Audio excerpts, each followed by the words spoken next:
Why, hello there, I'm Professor Joel, and welcome to another episode of Planet Scooby Reviews. Today we are covering Wednesday is Missing, which is episode 3 of the new Scooby-Doo movies, and it originally aired on September 23rd, 1972.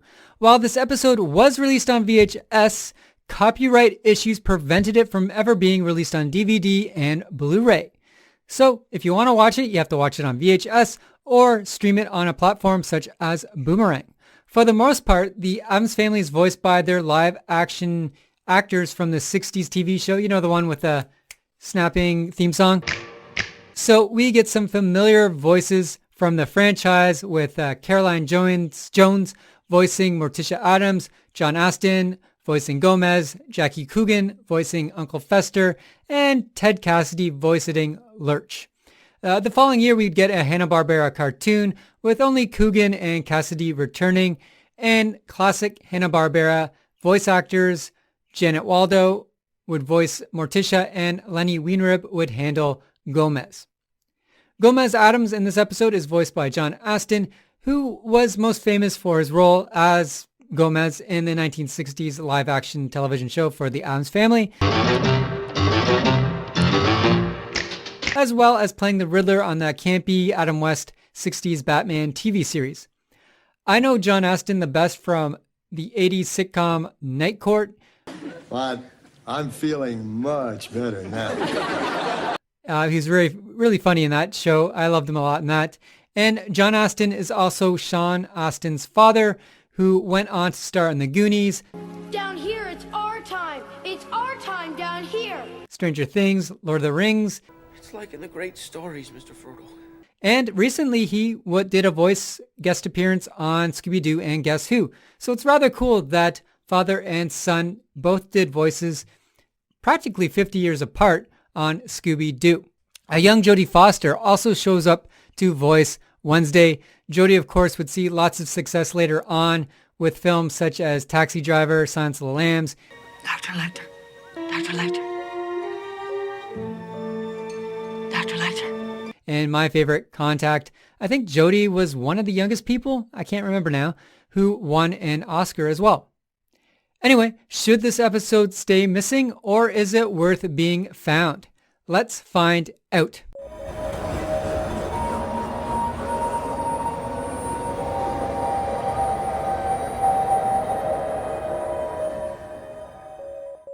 The episode begins with a cool shot of the Addams Family mansion. The Mystery Machine drives by in a fog, and they are lost due to a lack of visibility. Ahead, they see a giant pair of eyes that causes Freddy to drive off the side of the road, and they get stuck in a swamp.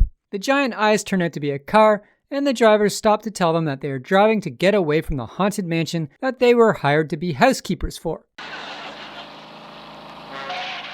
I'll say we are, to get away from that house. There's strange goings-on in that place. We hired on as housekeepers, but what them folks need is a couple of haunted housekeepers. The housekeepers then drive off without even offering to help Freddy and the gang out of the swamp. Freddy tries to start the Mystery Machine up again, but the battery is dead. It's no use, gang. The battery's dead. Fortunately, Lurch, the extremely tall Addams Family butler, he shows up and leads them to the mansion.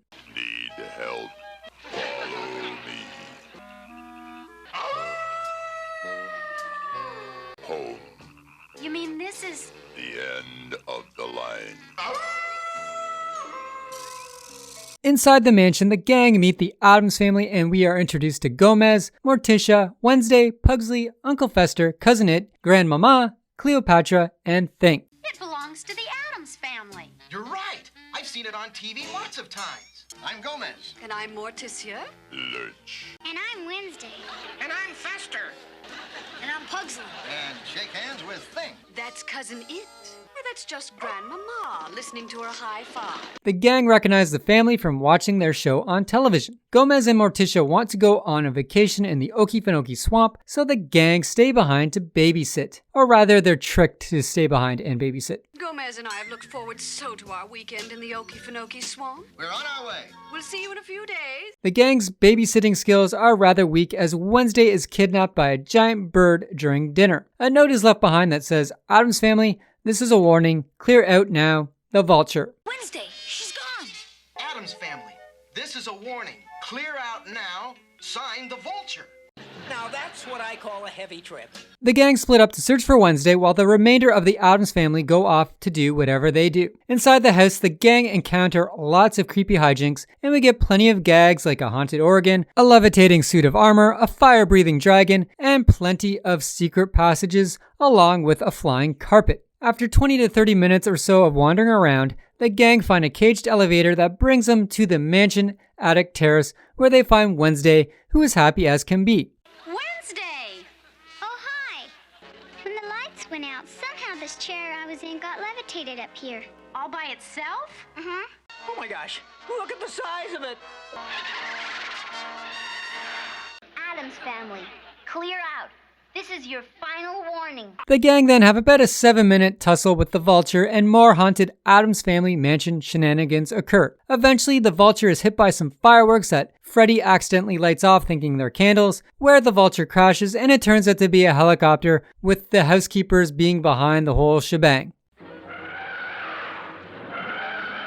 The Vulture is really a helicopter. And those people inside it. Then you're not really housekeepers. No, we only pretend to be in order to plant these highly magnetized steel squares inside the Addams house. We attach them to various objects which we then control from the helicopter. That explains Wednesday's levitating chair. Yes, we wanted to frighten the Addams family out of the area. The fake housekeepers wanted to scare the Addams family away from the neighborhood because they thought the Addams family were a bad impression on the neighborhood kids. They had a bad effect on the neighborhood children. Won't somebody please think of the children? Why don't you call the authorities and get this all over with? As a solution, Velma suggests they set up a haunted playground using some haunted relics from the Addams Family mansion on the front yard, and the Addams family are welcomed with open arms by the neighborhood because the kids are having a ton of fun on this playground. Lurch then lifts the Mystery Machine out of the swamp, and the gang head off on their next adventure. I give this episode a 6 out of 10. It wasn't bad. Again, the main issue here for me was just padding and filler. There's just a lot of it. It's not about until a quarter of the way through that the gang actually sit down for dinner and Wednesday goes missing, and then we get a half hour of the gang just walking through the house. And it's rather cool. I like the house. The house is a lot of fun, but it's a lot of gags we've seen before. We've seen the haunted house with the organ that plays itself. We've seen the flying carpet. We've seen the secret passages. Everything we've just kind of seen before. There's additional quirks though. We get Cleopatra, the Venus flytrap. I think we have seen that before. Yeah, we have seen that before. So yeah, nothing really here is original, but we get the Addams family.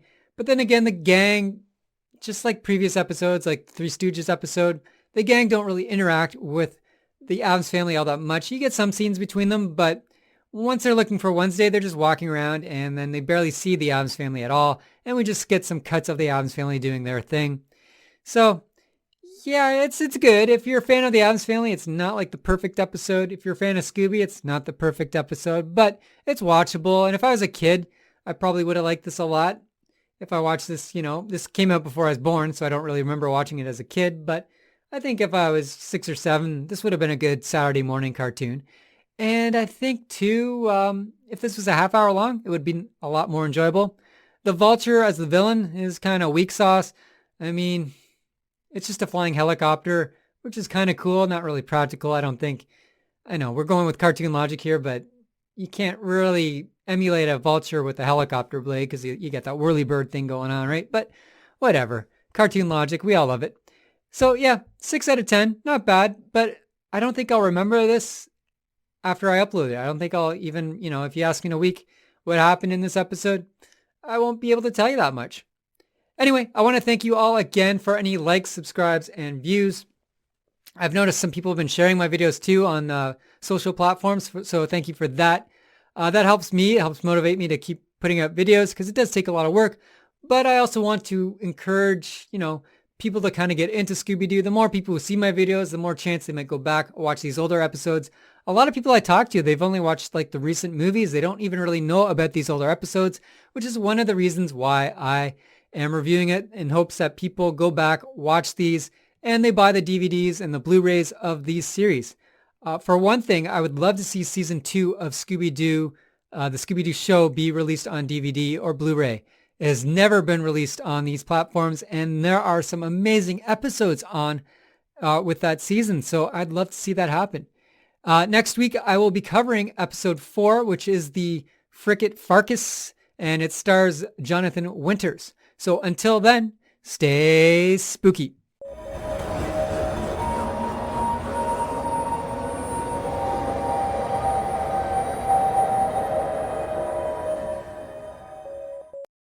Now that's what I call a heavy trip.